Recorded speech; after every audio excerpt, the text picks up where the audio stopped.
The relationship between the federal government and First Nations, it's still founded on a piece of legislation that is extremely colonial and where the Minister of Indian Affairs still has ultimate authority over us and our land.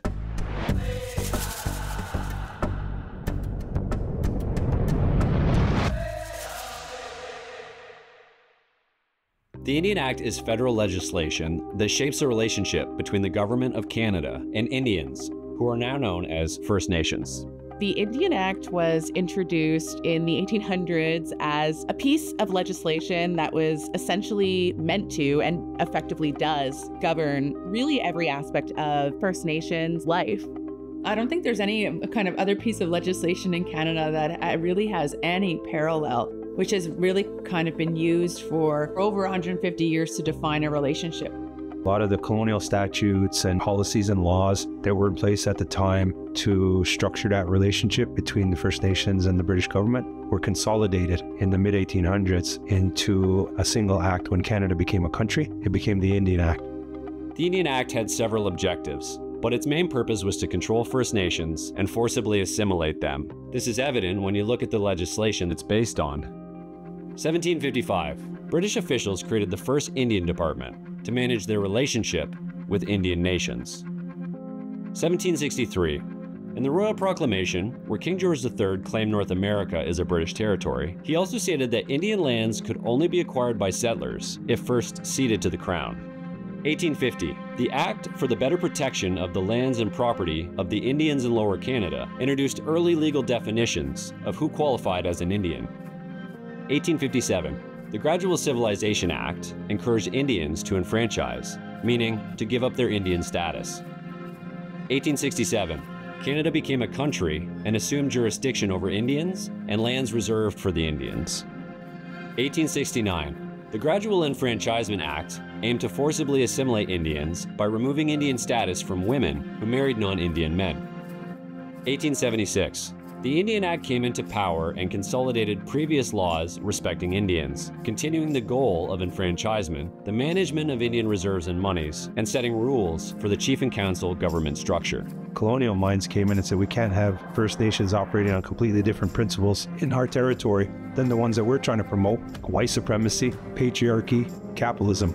It was a mode to control almost everything that we did and where we were and open up the land in this whole racist idea of European superiority. It became an instrument for ensuring that the governance structures of First Nations themselves were harmonized with the gradually developing governance structure of the country of Canada.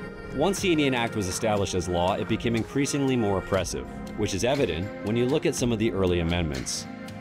1880, the Department of Indian Affairs was created, increasing federal control and oversight over First Nations peoples. 1884, the potlatch ceremony was outlawed, setting a precedent for policies banning religious and cultural freedoms. 1906, the Governor General was given authority to establish industrial or boarding schools and make rules for the arrest and detention of truant children. 1927, Indian Affairs was given authority to enfranchise Indians without consent. 1927, it became illegal for lawyers to obtain money to pursue Indian legal claims. There are over 630 First Nations bands and more than 3,390 reserves across Canada. They form 50 different nations, each with their own languages, cultures, laws, and traditional governing structures. What does it mean when all of those diverse forms of government, of citizenship, of belonging are replaced with this? What does that do to your sense of self, your sense of community? You replace that with an Indian Act system where it's populated by people who have been convinced of the assimilation agenda, who are tied economically to the development of industries that are prominent businessmen that are assimilated culturally, and you make them the chiefs instead of the people who are tied to the land, and you get what you want.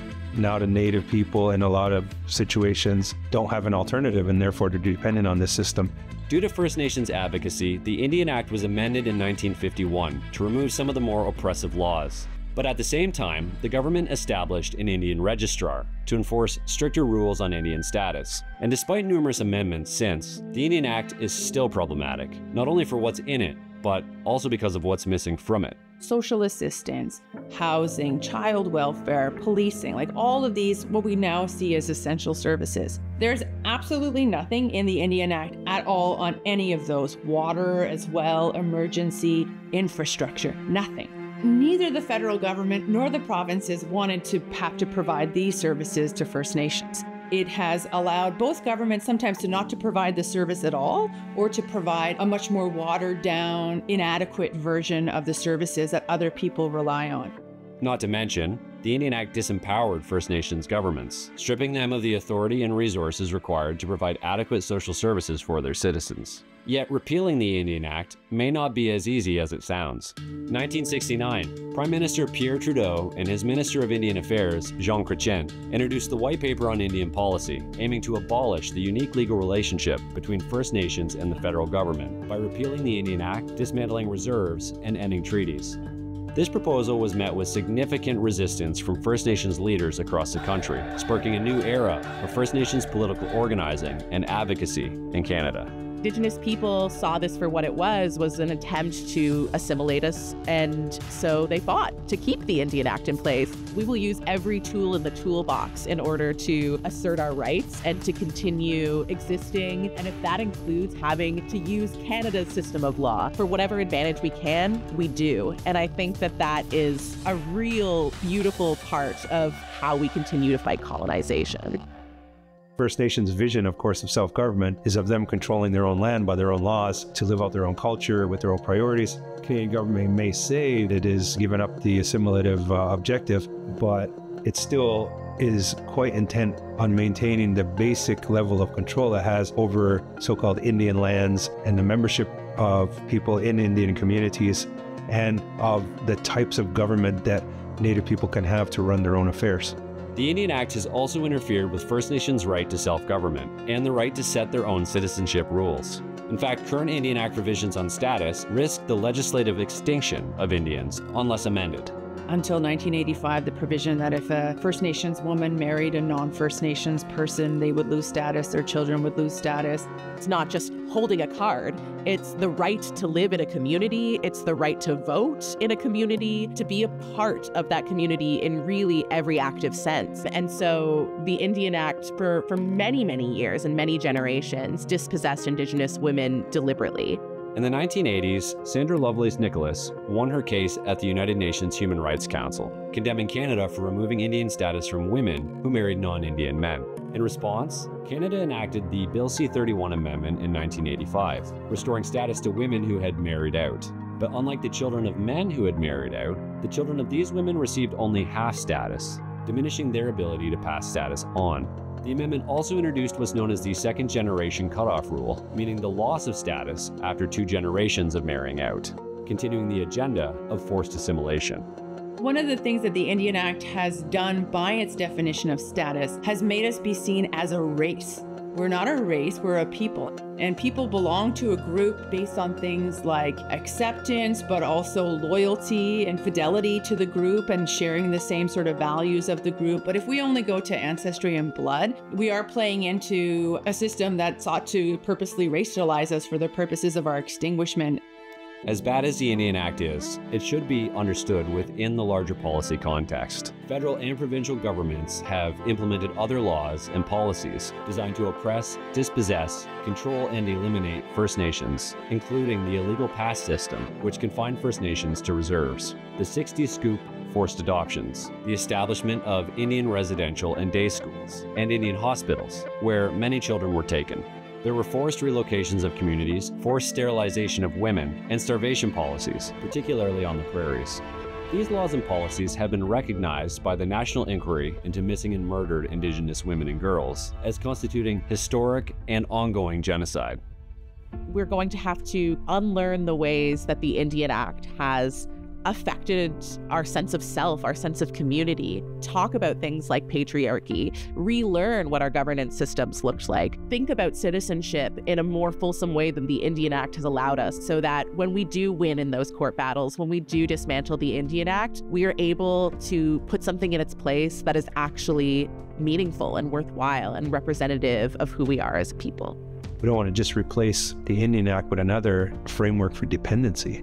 What I think should happen with the Indian Act is that the federal government should commit to the re-empowerment of traditional governments so that our people can begin to develop the capacity to have a system of government to govern our affairs, to govern our land, and to represent us to the outside world, which is true to ourselves. While most First Nations would agree that the Indian Act is a racist, outdated piece of colonial legislation, many have cautioned against repealing it without first establishing protection for their rights and their special status in law. First Nations have made many suggestions, which include negotiating self-government agreements, amending the Constitution, and implementing First Nations laws. Whatever the solution, the lesson learned from the 1969 White Paper is that Canada should not do anything without First Nation consent. In other words, nothing about us without us. People are almost sometimes frozen in a state of, it's not my issue, not my problem. Colonialism is all of our problems. Don't cop out, don't take the easy way out, learn, ask questions.